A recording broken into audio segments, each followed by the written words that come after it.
Business മാനേജ്മെൻറ്റിൻ്റെ fourth ചാപ്റ്ററാണ് നമ്മൾ ഈ ഒരു വീഡിയോയിൽ ഡിസ്കസ് ചെയ്യുന്നത്. അപ്പോൾ ഈ ഒരു ഫോർത്ത് ചാപ്റ്ററിൽ തന്നെ ഓർഗനൈസിങ്ങും വരുന്നുണ്ട്, അതേപോലെ തന്നെ സ്റ്റാഫിങ്ങും വരുന്നുണ്ട്. ഓക്കെ, രണ്ട് ഫംഗ്ഷൻസും ഇതിൽ ഇൻക്ലൂഡ് ചെയ്ത് വരുന്നുണ്ട്. അതിൽ സ്റ്റാഫിങ് ഓൾറെഡി നമ്മൾ സെപ്പറേറ്റ് വീഡിയോ ആക്കി അപ്ലോഡ് ചെയ്തിട്ടുണ്ട് കേട്ടോ. അപ്പോൾ ഇനി നമുക്കിതിൽ പറയാനുള്ളത് മെയിൻ ആയിട്ടുള്ള ഓർഗനൈസിംഗ് എന്ന് പറഞ്ഞ ഫംഗ്ഷനാണ്. അപ്പോൾ ആദ്യത്തെ 3 ചാപ്റ്റേഴ്സും ഡീറ്റെയിൽ ആയിട്ട് വീഡിയോ ഇട്ടിട്ടുണ്ട്. 4ാമത്തെ ചാപ്റ്ററിലെ ആ ഒരു സ്റ്റാഫിംഗ് എന്നുള്ള ഏരിയ സെപ്പറേറ്റ് ആയിട്ടും വീഡിയോ നമ്മൾ പോസ്റ്റ് ചെയ്തിട്ടുണ്ട്. അപ്പോൾ അത് കാണാത്തവരുണ്ടെങ്കിൽ നമ്മുടെ ഈ ഒരു ബിസിനസ് മാനേജ്മെൻറ്റിൻ്റെ പ്ലേലിസ്റ്റ് ടാപ്പ് ചെയ്തിട്ട് നിങ്ങൾ കാണാനായിട്ട് ശ്രമിക്കുക. പിന്നെ അതേപോലെ തന്നെ ഇംഗ്ലീഷുകളും മലയാളമൊക്കെ നമ്മുടെ ചാനലിൽ ഓൾറെഡി വീഡിയോസ് ഇട്ടിട്ടുണ്ട്. അപ്പോൾ അതിൻ്റെ നോട്ട്സ് നിങ്ങൾക്ക് വേണമെന്നുണ്ടെങ്കിൽ കമൻറ്റ് ബോക്സിൽ ഞാൻ ടെലഗ്രാം ചാനലിൻ്റെ ലിങ്ക് കൊടുക്കാം. അത് ക്ലിക്ക് ചെയ്ത് കഴിഞ്ഞാൽ നിങ്ങൾക്കത് ഡൗൺലോഡ് ചെയ്തിട്ട് നിങ്ങൾക്ക് എടുക്കാനായിട്ട് കഴിയും, നോട്ട്സൊക്കെ കേട്ടോ. അപ്പോൾ നമുക്ക് വീഡിയോയിലേക്ക് കിടക്കാം. ഓർഗനൈസിംഗ് എന്നാണ് നമ്മൾ പറഞ്ഞു. ഇതിൽ മെയിൻ ആയിട്ടൊരു പോർഷൻ വരുന്നത് ഓർഗനൈസിംഗ് എന്നാണ് പറഞ്ഞു. ഓർഗനൈസിംഗ് എന്ന് പറഞ്ഞു കഴിഞ്ഞാൽ it is the process of arranging the activities to accomplish the plan. ഒരു പ്ലാൻ അച്ചീവ് ചെയ്യുന്നതിന് വേണ്ടിയിട്ട്, അല്ലെങ്കിൽ ഒരു പ്ലാൻ നമ്മൾ അക്കംപ്ലിഷ് ചെയ്യുന്നതിന് വേണ്ടിയിട്ട് നമ്മൾ എല്ലാ കാര്യങ്ങളും എന്ത് ചെയ്യുക, അറേഞ്ച് ചെയ്യുക. അതാണ് ഈ ഒരു ഓർഗനൈസിങ് എന്ന് പറയുന്നത്. അങ്ങനെ അറേഞ്ച് ചെയ്യുന്ന പ്രോസസ്സാണ് ഓർഗനൈസിങ് എന്ന് പറയുന്നത്. പിന്നെ നിങ്ങളുടെ കയ്യിൽ വേറെ ഡെഫിനിഷൻസ് ഉണ്ടെങ്കിൽ അതൊക്കെ ഒന്ന് ആഡ് ചെയ്ത് എഴുതാം കേട്ടോ. നെക്സ്റ്റ് അതിൻ്റെ ഫീച്ചേഴ്സ് പറയുമ്പോൾ ഓർഗനൈസേഷൻ ആസ് എ ഗ്രൂപ്പ് അല്ലേ. അതായത് ഓർഗനൈസേഷൻ എന്ന് പറഞ്ഞു കഴിഞ്ഞാൽ അവിടെ ഒരുപാട് ആളുകളുണ്ട്, ഒരു ഗ്രൂപ്പ് ആക്ടിവിറ്റിയാണ് ആക്ച്വലി അവിടെ നടക്കുന്നത്. അപ്പോൾ പല രീതിയിലും കാര്യങ്ങൾ അറേഞ്ച് ചെയ്ത് അവിടെ സെറ്റപ്പ് ചെയ്യേണ്ടതായിട്ട് വരും. ഓക്കെ, അതേപോലെ തന്നെ coordination, division of work, well defined authority and responsibility, arranging positions, various activities, ഇതൊക്കെയാണ് ഫീച്ചേഴ്സ് ആയിട്ട് വരുന്നത്. അപ്പോൾ നിങ്ങൾക്ക് നിങ്ങളുടെ കയ്യിലുള്ള ഫീച്ചേഴ്സ് ആയാലും എഴുതാം കേട്ടോ. ഓക്കെ, അത് ഫീച്ചേഴ്സൊക്കെ ഏതായാലും എഴുതിയാലും കുഴപ്പമൊന്നുമില്ല, കോമൺ ആയിട്ട് വരുന്നില്ല. നമ്മുടെ ഈ ഒരു ബിസിനസ് മാനേജ്മെൻറ്റ് എന്ന് പറഞ്ഞ സബ്ജക്റ്റ് തന്നെ ഒരു കോമൺ ആയിട്ടുള്ളൊരു പേപ്പറാണ്. അതുകൊണ്ട് തന്നെ നമുക്ക് നമ്മുടേതായിട്ടുള്ള രീതിയിൽ എഴുതാനായിട്ട് കഴിയും. ഈ ഒരു സബ്ജക്റ്റിൻ്റെ പ്രത്യേകത അതാണ്. നമ്മുടെ ലാംഗ്വേജിൽ എഴുതി കഴിഞ്ഞാലും മീൻസ് ഇംഗ്ലീഷ് തന്നെ നല്ല രീതിയിൽ നമ്മുടേതായിട്ടുള്ള ടേംസ് ഉപയോഗിച്ചുകൊണ്ട് എഴുതിയാലും പ്രശ്നമൊന്നും വരില്ല, അത്രയും കേട്ടോ. നെക്സ്റ്റ് വരുന്നത് സ്റ്റെപ്സ് ഓഫ് ഓർഗനൈസിങ് ആണ്. അപ്പോൾ സ്റ്റെപ്സ് കാര്യങ്ങളൊക്കെ അതേപോലെ തന്നെ നിങ്ങൾ പഠിക്കുക. അതിൻ്റെ ഉള്ളിലത്തെ ഇതുണ്ടല്ലോ, അത് defining the objective, determine the objective, അതുകൾ പഠിച്ചു പോവുക. അതിൻ്റെ ഉള്ളിലത്തത് നിങ്ങളുടേതായിട്ടുള്ള രീതിയിൽ എഴുതിയാലും കുഴപ്പമില്ല. അപ്പോൾ ആദ്യത്തെ സ്റ്റെപ്പാണ് ഒബ്ജക്റ്റീവ് ഡിഫൈൻ ചെയ്യാന്നുള്ളത്. രണ്ടാമത്തത് ഡിറ്റർമൈനിങ് ദ ഒബ്ജക്റ്റീവ്സ് ആണ്. മൂന്നാമത്തത് ഗ്രൂപ്പിംഗ് ദ ആക്ടിവിറ്റി. അപ്പോൾ ടെക്സ്റ്റ് ഇല്ലാത്തവർ നോട്ടില്ലാത്തവർ ആണെന്ന് എഴുതി വെച്ചോളൂ കേട്ടോ. നെക്സ്റ്റ് വരുന്നത് ഗ്രൂപ്പിംഗ് ദ ആക്ടിവിറ്റി കഴിഞ്ഞാൽ അസൈനിങ് ദ ഡ്യൂട്ടീസ് ആണ്. Next delegation of authority, provision of physical facilities, then last one വരുന്നത് എസ്റ്റാബ്ലിഷ്മെൻറ്റ് ഓഫ് സ്ട്രക്ചറൽ റിലേഷൻഷിപ്പ്. അപ്പോൾ ഇത്രയാണ് നമ്മുടെ ഈ ഒരു ഓർഗനൈസിങ്ങിൻ്റെ സ്റ്റെപ്സ് അല്ലെങ്കിൽ പ്രോസസ്സായിട്ട് നമ്മൾ എഴുതേണ്ടത്. പിന്നെ അതിൻ്റെ ഇമ്പോർട്ടൻസ് പറയുന്നുണ്ട്. ഇമ്പോർട്ടൻസ് നമ്മൾ നേരത്തെ പറഞ്ഞ ഫീച്ചറിലെ പോയിന്റ്സ് ഒക്കെ തന്നെ നിങ്ങൾക്ക് ആഡ് ചെയ്ത് എഴുതാം. അല്ലെങ്കിൽ ഇതുവഴി ഇറ്റ് ഫെസിലിറ്റേറ്റ് അഡ്മിനിസ്ട്രേറ്റിനെ ഫെസിലിറ്റേറ്റ് ചെയ്യുന്നുണ്ട്. പിന്നെ ഇംപ്രൂവ് മാനേജീരിയൽ എഫിഷ്യൻസി ഇത് ഇംപ്രൂവ് ചെയ്യുന്നുണ്ട് നമ്മൾ പ്രോപ്പറായിട്ട് ഓർഗനൈസ് ചെയ്യുക വഴി. അതേപോലെ തന്നെ next it provides scope for training and development. Then it makes use of new technological developments, optimum utilization of human resources, specialization. Organization will make one person expert by doing respective task. അപ്പോൾ ഈ points ഒക്കെ നിങ്ങൾ just ഒന്ന് വായിച്ച് വിട്ടാൽ മതി. Okay, നിങ്ങളുടേതായിട്ടുള്ള രീതിയിൽ എഴുതിയാൽ മതി കേട്ടോ. അതേപോലെ തന്നെ ഇനി ഇതിൽ ഏറ്റവും ഇമ്പോർട്ടൻ്റ് ആയിട്ട് വരുന്ന ഒരു ഏരിയ ആണ് ടൈപ്സ് ഓഫ് ഓർഗനൈസേഷൻ, അല്ലെങ്കിൽ അതിൻ്റെ ഒരു ക്ലാസിഫിക്കേഷൻ എങ്ങനെയാണെന്നാണ്. അപ്പോൾ ആദ്യത്തെ വരുന്നത് classification on the basis of organisational സ്ട്രക്ചറിൻ്റെ ബേസിസിൽ ഇവരെ ഡിവൈഡ് ചെയ്തിട്ടുണ്ട്. ലൈക്ക് ഫോർമലിനും അതേപോലെ തന്നെ ഇൻഫോർമലിനും. ഫോർമലും ഇൻഫോർമലും ആണ് സ്ട്രക്ചറിൻ്റെ ബേസിൽ ഡിവൈഡ് ചെയ്തിട്ടുള്ളത്. അപ്പോൾ ഫോർമൽ നമുക്ക് ആദ്യം നോക്കാം, അതിനുശേഷം ഇൻഫോർമൽ നോക്കാം കേട്ടോ. ഫോർമൽ എന്ന് പറയുന്നത് an organization having well defined authority, responsibility, structure are called formal organization. ഒരു ഓർഗനൈസേഷന് നല്ല വെൽ ഡിഫൈൻഡ് ആയിട്ടുള്ള അതോറിറ്റിയും നല്ല സെറ്റപ്പ് ചെയ്തിട്ടുള്ള റെസ്പോൺസിബിലിറ്റി ഒക്കെ ഉണ്ടെങ്കിൽ നമുക്ക് പറയാം അതൊരു ഫോർമൽ ആയിട്ടുള്ളൊരു ഓർഗനൈസേഷൻ ആണെന്ന് പറയാനായിട്ട് പറ്റും. അപ്പോൾ അവിടുത്തെ ഫീച്ചേഴ്സ് എന്തൊക്കെയാണെന്ന് വെച്ച് കഴിഞ്ഞാൽ ഫോർമൽ റിലേഷൻഷിപ്പ് ബിറ്റ്വീൻ ദ എംപ്ലോയറും എംപ്ലോയിയും തമ്മിലുള്ള ഒരു ഫോർമൽ ആയിട്ടുള്ള റിലേഷൻഷിപ്പ് ആയിരിക്കും. പിന്നെ റെസ്പോൺസിബിലിറ്റി, അതോറിറ്റി, അക്കൗണ്ടബിലിറ്റി ഒക്കെ അവിടെ സ്ഥിരമായിട്ടുണ്ടാവും. അതേപോലെ തന്നെ പേഴ്സണൽ ആയിട്ടുള്ള കാര്യങ്ങളൊന്നും അവിടെ കൂടുതൽ ഡീറ്റെയിൽ ആയിട്ട് ചെയ്യില്ല, ഇംപേഴ്സണൽ ആയിരിക്കും. Then based on principle of the ഓർഗനൈസേഷനിൽ പറഞ്ഞിരിക്കുന്ന പ്രിൻസിപ്പിൾ അനുസരിച്ച് മാത്രമേ ഇവർ പ്രവർത്തിക്കുള്ളൂ.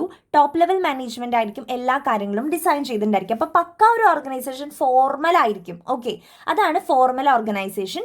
ദെൻ നെക്സ്റ്റ് വരുന്നതാണ് ഇൻഫോർമൽ ആയിട്ടുള്ള ഓർഗനൈസേഷൻ. Okay, informal organisation. അപ്പോൾ ഇൻഫോർമൽ ഓർഗനൈസേഷൻ എന്ന് പറഞ്ഞു കഴിഞ്ഞാൽ it is A network of personal and social social relationship on the basis of friendship and common interest. ഇവിടെ കൂടുതലും അവരുടെ പേഴ്സണൽ ആയിട്ടുള്ള നീഡ്സ് സാറ്റിസ്ഫൈ ചെയ്ത് കൊടുത്ത് ഫ്രണ്ട്ഷിപ്പും റിലേഷൻഷിപ്പും ഒക്കെ ഇതിൽ ഇൻക്ലൂഡഡ് ആണ്. അത്തരത്തിലുള്ള ഒരു ഓർഗനൈസേഷനാണ് ഇൻഫോർമൽ ഓർഗനൈസേഷൻ. ഇവിടെ ഫ്രണ്ട്ലി ആയിട്ടുള്ള ഇംപേഴ്സണൽ ആയിട്ടുള്ള റിലേഷൻഷിപ്പ് ആയിരിക്കും എംപ്ലോയറും എംപ്ലോയിയും തമ്മിൽ ഉണ്ടാവുക. പിന്നെ പ്രീ പ്ലാൻഡ് ആയിട്ടുള്ള കാര്യങ്ങളൊന്നും ഉണ്ടാവില്ല. Then not pre planned spontaneously, then it reflect human relationship. അല്ലെ, ഹ്യൂമൻ റിലേഷൻഷിപ്പിനാണ് ഇത് കൂടുതലും ഇമ്പോർട്ടൻസ്, ഇവിടെ കൂടുതൽ ഇമ്പോർട്ടൻസ് കൊടുക്കുന്നത്. പേഴ്സണൽ ടേസ്റ്റിനും ആറ്റിറ്റ്യൂഡ്സിനും ഒക്കെയാണ് ഇത് കൂടുതൽ ഇമ്പോർട്ടൻസ് കൊടുത്ത് അതിനെ ബേസ് ചെയ്തുകൊണ്ടാണ് അവിടെ കാര്യങ്ങൾ നിലനിൽക്കുന്നത്. പിന്നെ വോളണ്ടറി ഓർഗനൈസേഷൻ ആണ്. അപ്പോൾ ഇത്രയാണ് ഇതിൻ്റെ അഡ്വാൻറ്റേജ് ആയിട്ട് അല്ലെങ്കിൽ ഫീച്ചേഴ്സ് ആയിട്ട് നമ്മൾ പറയുന്നത്. അപ്പോൾ ഫോർമൽ നമ്മൾ പറഞ്ഞു, ഇൻഫോർമൽ നമ്മൾ പറഞ്ഞു. അപ്പോൾ ഇത് തമ്മിലുള്ള ഡിഫറൻസ് മാത്രമായിട്ടും ക്വസ്റ്റ്യൻ ചോദിക്കാം കേട്ടോ. ഇവിടെ ടേബിളിൽ കൊടുത്തിട്ടുണ്ട്. ഫോർമൽ എന്ന് പറഞ്ഞു കഴിഞ്ഞാൽ ടോപ്പ് ലെവൽ ആയിരിക്കും അത് ഫുൾ കാര്യങ്ങൾ അസൈൻ ചെയ്യുന്നുണ്ടാവുക. ഇൻഫോർമലിൽ സ്പോണ്ടേനിയസ്ലി ആണ്, പെട്ടെന്നായിരിക്കും തീരുമാനങ്ങൾ എടുക്കുക. ദെൻ ഫോർമൽ എന്ന് പറഞ്ഞാൽ പ്രീ പ്ലാൻഡ് ആയിരിക്കും. ഇൻഫോർമൽ എന്ന് പറഞ്ഞാൽ പ്രീ പ്ലാൻഡ് ഒന്നും ആയിരിക്കില്ല. Result of social interest and relationship അതിൻ്റെ ബേസിലായിരിക്കും അവിടെ ഓരോ കാര്യങ്ങൾ നടന്നു പോവുക. പിന്നെ അതേപോലെ തന്നെ ഫോർമലിൽ to achieve the organisational objective. ഇവിടെ ഇൻഫോർമൽ ഓർഗനൈസേഷണൽ ഒബ്ജക്റ്റീവിനേക്കാൾ കൂടുതൽ psychological needs of the employees ആണ് ഇവിടെ അച്ചീവ് ചെയ്യുന്നത്. ഇനി അതേപോലെ തന്നെ ഫോർമൽ എന്ന് പറയുന്നത് റിജിഡ് ക്യാരക്ടറിസ്റ്റിക് ഉള്ള ഒന്നാണ്. റിജിഡ് എന്ന് പറഞ്ഞാൽ കർക്കശ സ്വഭാവം എന്ന് പറയില്ലേ. ദെൻ ഇൻഫോർമൽ എന്ന് പറഞ്ഞാൽ ഫ്ലെക്സിബിൾ ആണ്. ദെൻ ഫോർമൽ ലൈൻ ഉണ്ടായിരിക്കും, ഇവിടെ ഇൻഫോർമൽ ആയിട്ടുള്ള കമ്മ്യൂണിക്കേഷൻ ഉണ്ടായിരിക്കും. പിന്നെ അതേപോലെ തന്നെ based on authority and responsibility, ഇവിടെ no specific relationship, prescribed and already set ആയിരിക്കും നമ്മുടെ ഫോർമൽ എന്ന് പറയുന്നത്. പക്ഷേ ഇൻഫോർമൽ എന്ന് പറയുന്നത് അത്തരത്തിലുള്ളതല്ല, mutual concern among the members. Next, managers are the leaders by already virtue of their position. Leaders are chosen voluntary by members. More stable ആണ്, ഇത് കുറച്ചും കൂടി സ്റ്റേബിൾ അല്ല, does not last long. Then ഇവിടെ it is technical in character, no importance to human relations ഒന്നും ഇവിടെ importance കൊടുക്കുന്നില്ല. പക്ഷെ ഇവിടെ കൂടുതലും പേഴ്സണൽ ആയിട്ടുള്ള റിലേഷൻസിനാണ് ഇമ്പോർട്ടൻസ് കൊടുക്കുന്നത്. ഇതാണ് ഫോർമലും ഇൻഫോർമലും തമ്മിലുള്ള മെയിൻ ആയിട്ടുള്ള ഡിഫറൻസ് നിങ്ങൾ ചോദിച്ചു കഴിഞ്ഞാൽ എഴുതേണ്ടത്. അപ്പോൾ നമ്മുടെ ഫസ്റ്റത്തെ classification on the basis of structure ആയിരുന്നു. അത് നമ്മൾ പറഞ്ഞു ഫോർമലും ഇൻഫോർമലും, അതിൻ്റെ ഒക്കെ ഓരോന്നിൻ്റെയും ഫീച്ചേഴ്സും പറഞ്ഞിട്ടുണ്ട്, അതിൻ്റെ ഡിഫറൻസും പറഞ്ഞിട്ടുണ്ട് കേട്ടോ, ഇമ്പോർട്ടൻ്റ് ആണ്.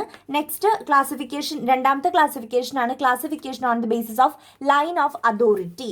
ലൈൻ ഓഫ് അതോറിറ്റീൻ്റെ ബേസിൽ എങ്ങനെ ക്ലാസിഫൈ ചെയ്തതെന്ന് നോക്കാം കേട്ടോ നമുക്ക്.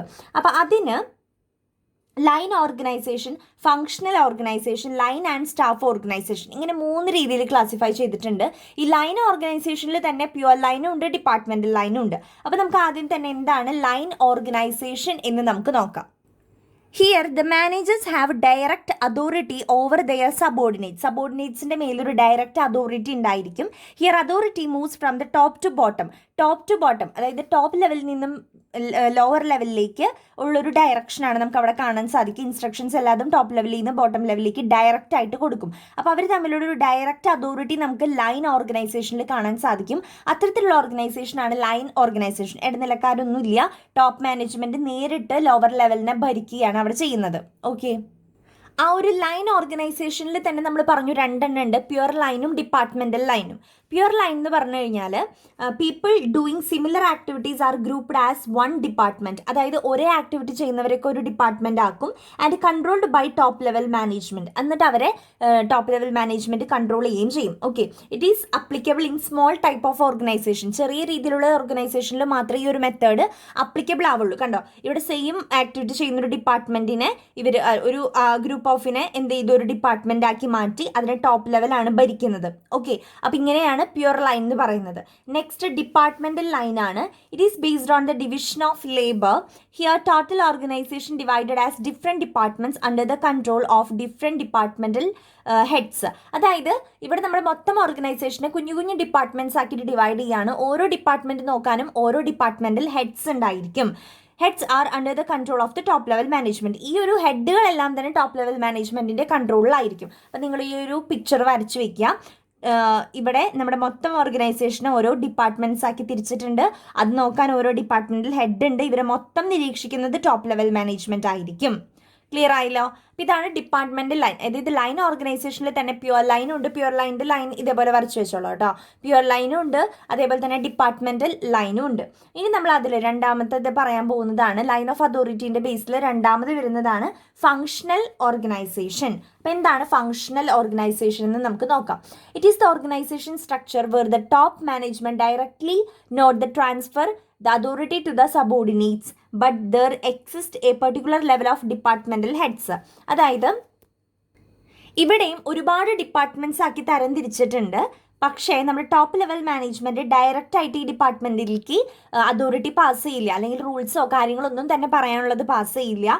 ആദ്യം ഡിപ്പാർട്ട്മെന്റൽ ഹെഡ്സിൻ്റെ കൊടുത്തിട്ട് അവരായിരിക്കും ഓരോ ഡിപ്പാർട്ട്മെന്റിലേക്കും പാസ് ചെയ്യുക. അതാണ് ഫങ്ഷണൽ ഓർഗനൈസേഷൻ എന്ന് പറയുന്നത്. ഈ ഒരു പിക്ചർ നിങ്ങൾക്ക് മനസ്സിലാവുന്ന രീതിയിൽ വരച്ചു വെക്കാം കേട്ടോ.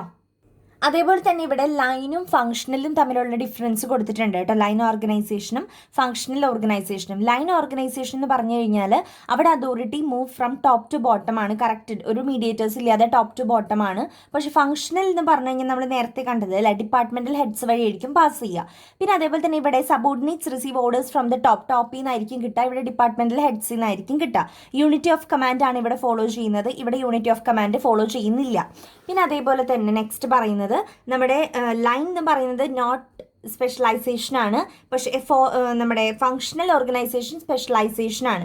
Then suitable to small concerns ഏത് ലൈൻ ഓർഗനൈസേഷൻ. പക്ഷേ functional organisation suitable to large concerns ആണ്. പിന്നെ ഇവിടെ സ്ട്രിക്റ്റ് ആയിട്ടുള്ള ഡിസിപ്ലിൻ ഉണ്ടായിരിക്കും, ലൂസ് ഡിസിപ്ലിൻ ആയിരിക്കും ഫങ്ഷണൽ ഓർഗനൈസേഷനിൽ ഉണ്ടാവുക. ഇതാണ് ഡിഫറൻസ്. ഡിഫറൻസും കാണാപ്പാഠം പഠിക്കണം. ദെൻ നെക്സ്റ്റ് വരുന്നത് മൂന്നാമത് വരുന്നതാണ് ലൈൻ ആൻഡ് സ്റ്റാഫ് ഓർഗനൈസേഷൻ.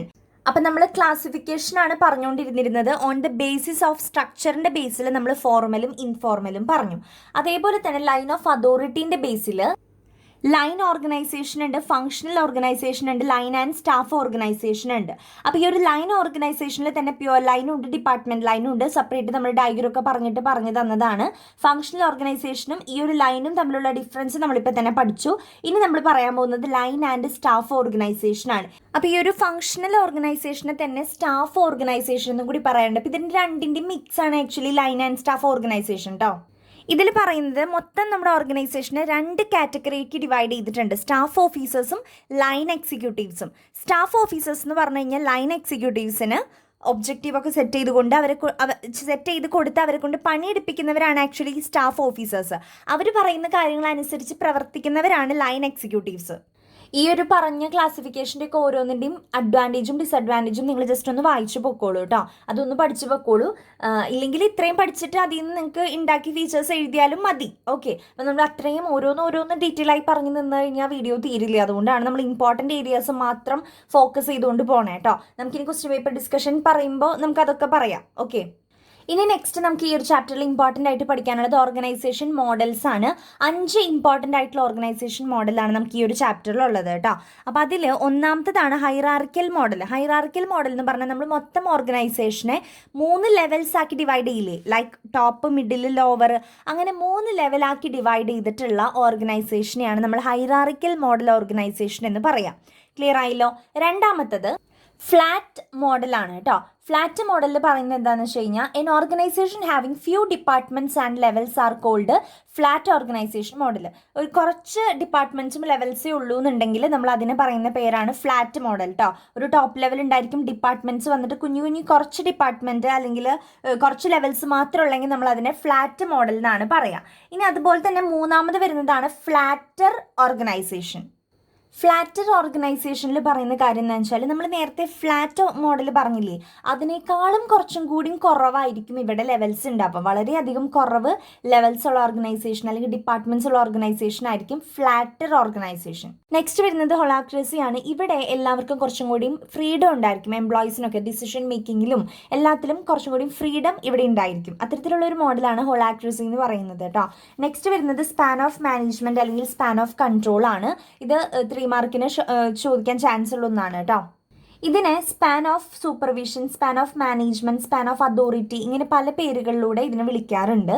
പിന്നെ അതേപോലെ തന്നെ ഇത് എൻ്റെ പ്രത്യേകത എന്താണെന്ന് വെച്ച് കഴിഞ്ഞാൽ ഒരു മാനേജർക്ക് അല്ലെങ്കിൽ ഒരു സുപ്പീരിയർക്ക് എത്രത്തോളം സബോർഡിനേറ്റ്സിനെ മാനേജ് ചെയ്യാൻ പറ്റും. Okay, number of subordinates who can manage effectively by a superior. ഒരു സുപ്പീരിയർക്ക് എത്ര സബോർഡിനേറ്റ്സിനെ മാനേജ് ചെയ്യാൻ പറ്റും എന്നുള്ളൊരു കാര്യമാണ് സ്പാൻ ഓഫ് കൺട്രോളിലൂടെ ഉദ്ദേശിക്കുന്നത്. ഇനി ഈ ഒരു സ്പാൻ ഓഫ് മാനേജ്മെൻറ്റിനെ എഫക്റ്റ് ചെയ്യുന്ന ഒരുപാട് ഫാക്ടേഴ്സ് ഉണ്ട്, അല്ലെങ്കിൽ ഇൻഫ്ലുവൻസ് ചെയ്യുന്ന ഫാക്ടേഴ്സ് ഉണ്ട്. ഇപ്പോൾ ഒരു സുപ്പീരിയർക്ക് എത്ര സബോർഡിനേറ്റ്സിനെ കൺട്രോൾ ചെയ്യാൻ പറ്റും എന്നതിനെ എഫക്റ്റ് ചെയ്യുന്ന ഫാക്ടേഴ്സ് എന്തൊക്കെയായിരിക്കും? ആ ഒരു സൂപ്പർവൈസറുടെ കപ്പാസിറ്റി, ആളുടെ എബിലിറ്റി, അതേപോലെ തന്നെ competence and training of subordinates, nature of the work, time available, degree of the decentralisation, communication system, location of the subordinates, ഇതെല്ലാം തന്നെ ആ സ്പാൻ ഓഫ് മാനേജ്മെൻറ്റ്, ഒരു സുപ്പീരിയർക്ക് സബോർഡിനേറ്റ്സിനെ എത്ര പേരെ മാനേജ് ചെയ്യാൻ പറ്റും എന്നതിനെ എഫക്റ്റ് ചെയ്യുന്ന അല്ലെങ്കിൽ ഇൻഫ്ലുവൻസ് ചെയ്യുന്ന ഫാക്ടേഴ്സ് ആണ് കേട്ടോ. നെക്സ്റ്റ് ഇതിൽ ഇമ്പോർട്ടൻ്റ് ആയിട്ട് വരുന്ന ടേമാണ് ഡെലിഗേഷൻ. ഡെലിഗേഷനും 3 മാർക്കിന് ചോദിക്കാൻ ചാൻസ് ഉണ്ട്. ഡെലിഗേഷൻ ഓഫ് അതോറിറ്റി, അതായത് ഞാൻ ചെയ്യേണ്ട എൻ്റെ കാര്യങ്ങൾ ഞാൻ വേറൊരാളെ ഏൽപ്പിക്കുകയാണ്, എനിക്ക് പകരം ചെയ്യാനായിട്ട് ഞാൻ വേറൊരാളെ ഏൽപ്പിക്കുകയാണ്, അല്ലെങ്കിൽ എൻ്റെ അതോറിറ്റി ഞാൻ വേറൊരാൾക്ക് കൈമാറുന്നതിനെയാണ് നമ്മൾ ഡെലിഗേഷൻ ഓഫ് അതോറിറ്റി എന്ന് പറയുന്നത്. Process of getting things done through other by sharing the authority with them. മറ്റുള്ളവരുമായിട്ട് നമ്മൾ എന്ത് ചെയ്യുന്നു? ആ ഒരു അതോറിറ്റി, ആ ഒരു പവർ നമ്മൾ ഷെയർ ചെയ്യുന്നു. അതാണ് ഡെലിഗേഷൻ ഓഫ് അതോറിറ്റി എന്ന് പറയുന്നത്. അപ്പം നമ്മൾ ഡീസെൻട്രലൈസേഷൻ പറഞ്ഞു. അപ്പോൾ സെൻട്രലൈസേഷൻ എന്തായിരിക്കും? എല്ലാവരുടെ പവേഴ്സും ഒരൊറ്റ ആളുടെ കയ്യിലേക്ക് ഏൽപ്പിക്കുക. മറ്റേത് ഡീസെൻട്രലൈസേഷൻ എന്ന് പറഞ്ഞ ഒരാളുടെ അതോറിറ്റി മറ്റുള്ളവരിലേക്ക് ഷെയർ ചെയ്ത് കൊടുക്കലായിരുന്നു. പക്ഷേ സെൻട്രലൈസേഷൻ എന്ന് പറഞ്ഞ എല്ലാ അതോറിറ്റിയും ഒരാളുടെ കയ്യിലേക്ക് വരുന്നതാണ് സെൻട്രലൈസേഷൻ എന്ന് പറയുന്നത്. അത് തെറ്റരുത് കേട്ടോ, ഡീസെൻട്രലൈസേഷനും സെൻട്രലൈസേഷനും തെറ്റരുത്.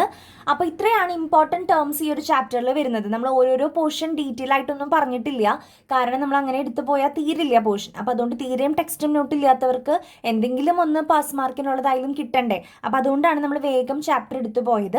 അപ്പോൾ ഇത്രയാണ് ഈ ഒരു ചാപ്റ്ററിൽ മെയിനായിട്ട് വരുന്നത് കേട്ടോ. അപ്പോൾ നിങ്ങൾ ഓരോത്തിൻ്റെ അഡ്വാൻറ്റേജും ഡിസഡ്വാൻറ്റേജും ഫീച്ചേഴ്സൊക്കെ ഉണ്ടാക്കിയായാലും എഴുതുക. ഓക്കെ, സംഭവം നിങ്ങൾക്ക് മനസ്സിലായി കഴിഞ്ഞാൽ അതിൽ നിന്ന് ഉണ്ടാക്കി എഴുതാൻ പറ്റുമല്ലോ. അപ്പോൾ ടേംസ് ഒക്കെ നിങ്ങൾ നന്നായിട്ട് തന്നെ പഠിച്ചു പോകാനായിട്ട് ശ്രമിക്കാം. ഓക്കെ, അപ്പോൾ ഇതിൽ സ്റ്റാഫിങ് കൂടി വരുന്നുണ്ട് കേട്ടോ. അത് നമ്മൾ സെപ്പറേറ്റ് വീഡിയോ ചെയ്തിട്ടുണ്ട്, അത് കണ്ടിട്ട് പൊക്കോളൂ നിങ്ങൾ. Okay, thank